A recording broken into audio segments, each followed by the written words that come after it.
முன்னோர்களின் அருளை பெறுவதற்கும் பித்ருதோஷம் மற்றும் பித்ரு சாபங்கள் ஆகியவற்றில் இருந்தும் அதனால் ஏற்படும் தடை மற்றும் துன்பங்களில் இருந்தும் விடுவதற்கு ஏற்ற நாளாக அமாவாசை உள்ளது.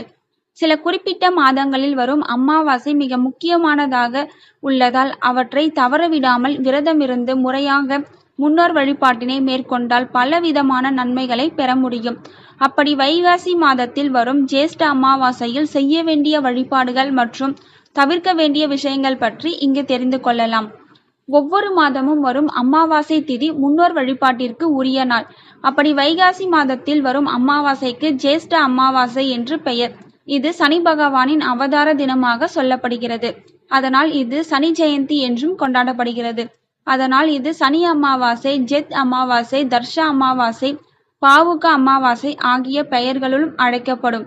இந்த நாளில் முன்னோர்களுக்கு தர்ப்பணம் கொடுப்பது, முன்னோர்களுக்கு சிறப்பு பூஜை செய்து வழிபடுவது ஆகியன சிறப்பானதாக கருதப்படும். இந்த ஆண்டு ஜேஷ்ட அமாவாசை ஜூன் 6ஆம் தேதி வியாழக்கிழமை வருகிறது.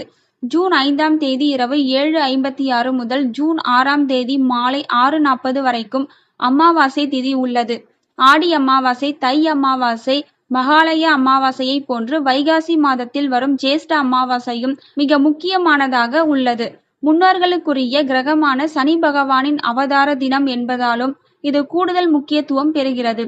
இந்த நாளில் சில குறிப்பிட்ட விஷயங்களை கண்டிப்பாக செய்ய வேண்டும், சில விஷயங்களை கண்டிப்பாக தவிர்க்க வேண்டும் என சாஸ்திரங்கள் சொல்கிறது. ஜேஷ்ட அமாவாசை அன்று முன்னோர்களுக்கு தர்ப்பணம் கொடுப்பது, விரதம் இருப்பது, தியானம், மந்திர பாராயணம் உள்ளிட்ட ஆன்மீக செயல்பாடுகளில் ஈடுபடுவது, தான தர்மங்கள் செய்வது, உணவு, ஆடைகள் உள்ளிட்டவற்றை இல்லாதவர்களுக்கு வழங்குவது, யம தர்மனுக்கும் முன்னோர்களுக்கும் உரிய திசையான தெற்கு திசை நோக்கி நல்லெண்ணெய் தீபம் ஏற்றுவது ஆகியவை சிறப்புடையதாக கருதப்படுகிறது. அதே சமயம் சில குறிப்பிட்ட விஷயங்களை செய்வதால் சனி மற்றும் முன்னோர்களின் கோபத்திற்கு ஆளாவதுடன் துஷ்டமும் பலவிதமான துன்பங்களும் வந்து சேரும். ஜேஷ்ட அமாவாசை மிக முக்கியமான அமாவாசைகளுள் ஒன்று என்பதால் இந்த நாளில் அசைவம், மது, புகையிலை, வெங்காயம், பூண்டு ஆகியவற்றை உணவில் சேர்த்து கொள்ளக்கூடாது. நகங்கள், தலைமுடி ஆகியவற்றை வெட்டக்கூடாது. இதனால் துரதிர்ஷ்டமும் தேடி வரும்.